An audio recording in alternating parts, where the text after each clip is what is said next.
Aphrodite is the ethereal embodiment of love, beauty, and the profound mysteries that lie entwined within the human soul.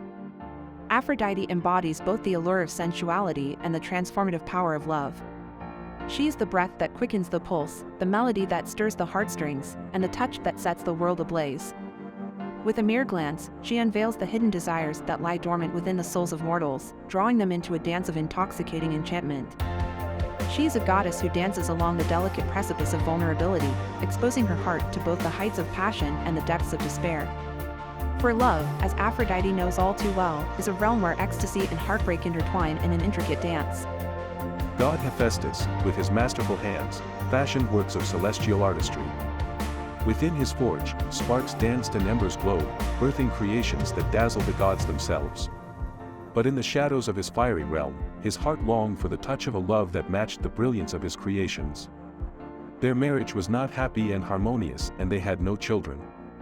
Aphrodite teetered on the precipice of temptation, her heart pulled towards the intoxicating flame of forbidden love. Hephaestus, in turn, confronted the demons of jealousy and inadequacy that whispered in the recesses of his mind. There are many who sympathize with Aphrodite for her marriage to a man she does not love. But how does the god Hephaestus feel when his wife has no love or devotion to him? The tempestuous affair of Aphrodite and Ares, a union that dances along the razor's edge of ecstasy and danger, where the boundaries between love and destruction blur and the intoxicating allure of forbidden desire reigns supreme. Ares, the god of war, is strong, independent, free, with power and influence. Women are always attracted to this kind of power and threat, the desire to tame a dangerous leader. Aphrodite, the goddess of love, surrenders to the intoxicating power of Ares' warrior spirit, captivated by the untamed fire that smolders within him. And Ares, the god of war, succumbs to the magnetic pull of Aphrodite's ethereal beauty, recognizing in her the embodiment of passion that matches his own. But what of the consequences? What of the fallout that inevitably follows in the wake of such reckless desire? Aphrodite and Ares bear witness to the collateral damage of their affair, a trail of broken hearts, shattered lives, and ravaged landscapes.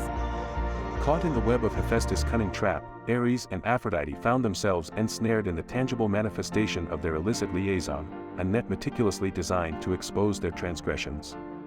Their clandestine connection, once shrouded in secrecy, threatened to be laid bare before the watchful eyes of Olympus. Poseidon negotiated with Hephaestus to free the lovers. Ares must pay the penalty that the god-smith desires. Poseidon promised that Ares would pay in full, but that didn't happen.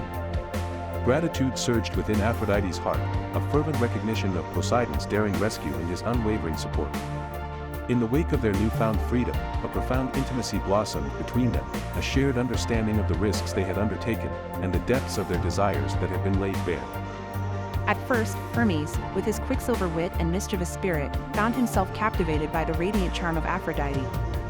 His heart beat with an unrequited longing, for in her presence he saw an ethereal beauty that eclipsed all others. Yet, his advances were met with a gentle rejection, causing a veil of melancholy to shroud his usually vivacious demeanor. Witnessing Hermes' dejected state, Zeus, the king of gods, took pity upon the fleet-footed messenger.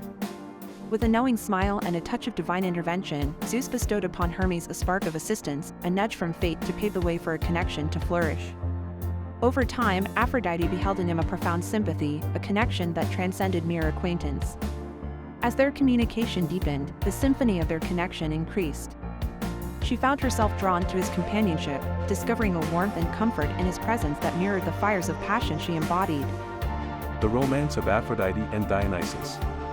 Together, they embark on a journey of lighthearted enchantment, a shared adventure of whimsy and pleasure. Aphrodite, often tasked with the weight of love's complexities, discovers a newfound freedom, a liberation that allows her to revel in the present moment without fear of consequence.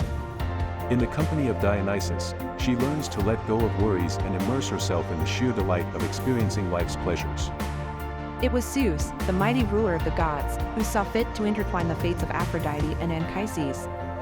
Through his divine machinations, he manipulated Aphrodite's heart, kindling within her a flame of desire for the mortal man. And Aphrodite seduced Anchises.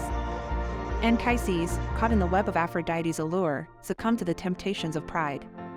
Blinded by the goddess's affection, he boasted of his conquest, speaking of his encounter with the divine beauty with unwarranted arrogance.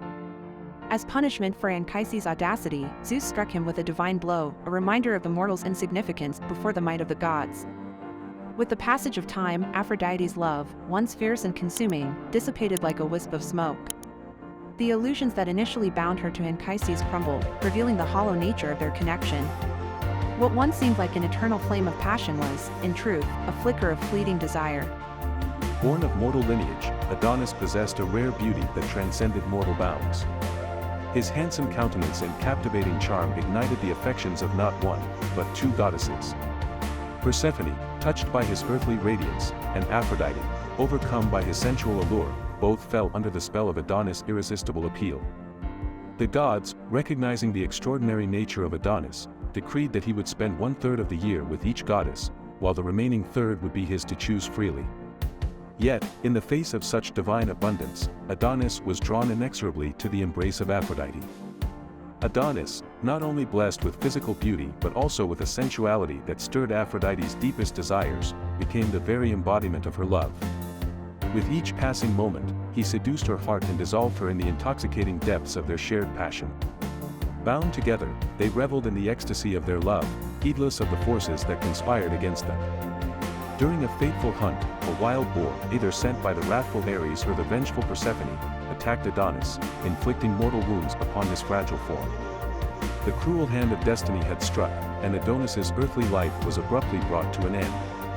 In the aftermath of his untimely demise, Aphrodite, consumed by grief, wept rivers of sorrow. Desperate to immortalize his memory, she gathered the essence of his spilled blood and with the aid of nectar, grew delicate anemone flowers, the flowers of the wind. Their fragile petals, like the fleeting moments of Adonis's existence, are easily torn asunder, a poignant reminder of the transience of mortal life and the tragic end that befell their beloved Adonis.